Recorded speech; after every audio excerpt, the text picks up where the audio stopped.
Bong Joon-ho.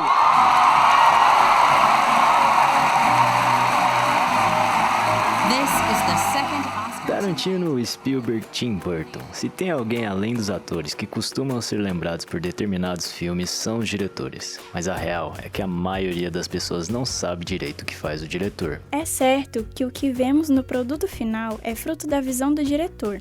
E é certo também que é o diretor que guia os atores. Mas resumir o trabalho do diretor nessa forma é bem simplório, pois todo o processo e trabalho do diretor é bem amplo e extenso. Dentre as várias etapas para o diretor conseguir fazer um bom trabalho, existe uma coisinha chamada decupagem. A decupagem é o momento onde o diretor decide quais serão os planos de cada cena. Isso é feito antes de chegar no set de filmagens, afinal, seria bem problemático deixar para definir tudo isso só no dia da gravação. Mas não se engane, a decupagem não é tão simples quanto escrever plano 1, close-up. A forma como se enquadra uma cena muda tudo, e por isso esse processo não pode ser arbitrário. Então hoje, nós vamos falar um pouco sobre como o diretor pode usar o enquadramento, o ângulo e o movimento de câmera para deixar a sua decupagem melhor. Antes de começar, é preciso entender que existem inúmeras outras possibilidades para o diretor trabalhar, mas como o nosso tempo é curto, hoje vamos falar apenas sobre essas 3.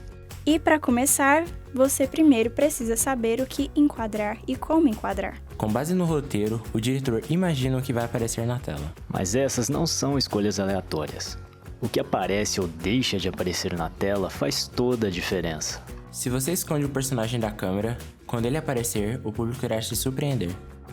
Now, we're having steak. It all defrosted, so now I have to get rid. What is it? Oh, hold on. Okay. All right. Well, listen. Just call me and let me know. All right?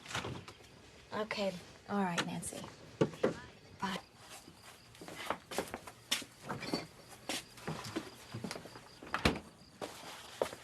So, would you like the card list? Ao mesmo tempo, a distância da câmera em relação ao personagem ou objeto é importante. Um plano mais distante e mais amplo permite enxergar todo o cenário, mas um plano mais próximo permite enxergar mais detalhes. Como regra geral, quanto mais longe a câmera está de um personagem, mais distante e desconexos nos sentimos dele. Establishing shots, por exemplo, são ótimos para introduzir o espectador à espacialidade de um filme, permitindo que a gente conheça onde os personagens vivem. Mas, se você quer ter uma visão mais clara da expressão de um personagem, com certeza é melhor optar por um close-up. Mas não vamos nos precipitar. O Master Shot, além de ajudar a estabelecer a geografia da cena, também é bom para mostrar a relação entre os personagens, tanto de um ponto de vista geográfico, quanto de um ponto de vista mais subjetivo. O plano aberto pode fazer com que o personagem pareça perdido e sozinho, assim como dá ênfase grande ao cenário e na influência que esse cenário tem sobre esse personagem. Essa ênfase ao cenário e foco na solidão torna esse o plano perfeito para o filme Blade Runner e seu contexto cyberpunk.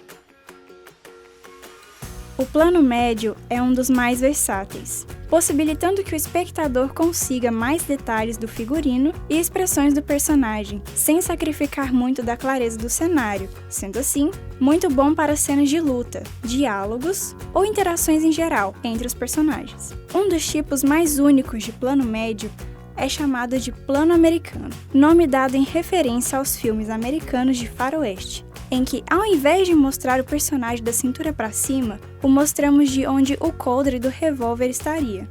E finalmente, o close-up, provavelmente o tipo mais conhecido, seja ele o close-up médio, close-up ou super close-up. Esse é o tipo de plano que melhor possibilita a visão do rosto das expressões do personagem, tornando muito potente, e por causa dessa potência que o close-up tem que ser usado com responsabilidade, pois, se usado o tempo todo, pode banalizar o seu impacto. Tomar essas decisões é importante, afinal você não vai querer fazer seu ator chorar sem que o público consiga ver as lágrimas. E também não vai querer exigir do seu público que possa adivinhar os limites do cenário com planos muito próximos. Mas agora que você já sabe o que é enquadrar, é hora de pensar o ângulo da câmera. Essencialmente, o ângulo é a inclinação da câmera em relação ao objeto sendo registrado.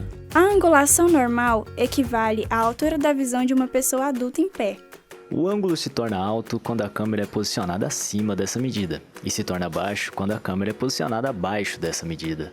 Até então, essas 3 angulações podem ser utilizadas simplesmente para podermos compreender a ação de forma mais coerente. Mas se ao posicionar a câmera no ângulo alto, ela for virada para baixo, surge um plongé. E o inverso acontece quando a câmera no ângulo baixo é virada para cima, sendo nesse caso chamado contra-plongé.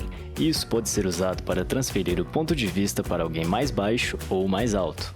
Mas também pode ser usado para engrandecer um personagem ou diminuí-lo. Um personagem filmado em plongé torna-se forte e imponente, já um filmado em contra-plongé é fraco e indefeso. Também existe uma versão ainda mais extrema do plongé, o chamado plongé absoluto, ou plano zenital. É quando filmamos o objeto com um ângulo vertical de 90 graus, ou seja, diretamente acima e paralelo ao personagem ou objeto. Outro uso criativo de ângulos de câmera é o que chamamos de plano holandês, que apesar do nome, na verdade surgiu em documentários experimentais alemães, em que os cineastas entortaram a câmera para transmitir um sentimento de tontura ou confusão. Hoje, o plano holandês é usado em todo tipo de filme, para mostrar personagens que estão perdidos, abalados ou confusos. Mas nem todo ângulo de câmera precisa ser tão aventuresco. Manter a câmera reta em diferentes níveis de altura pode ser o suficiente para passar a mensagem, esteja ela no nível do ombro dos personagens, para capturar um diálogo, ou no nível do solo, para observarmos com detalhes o andar dos personagens.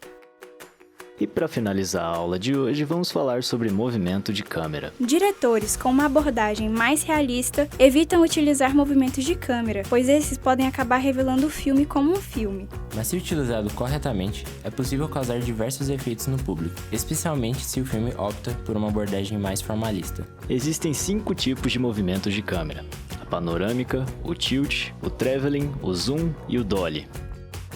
Na panorâmica, a câmera se movimenta em seu próprio eixo. Em geral, este movimento é utilizado para estabelecer o cenário, mas também pode ser utilizado para esconder coisas do público.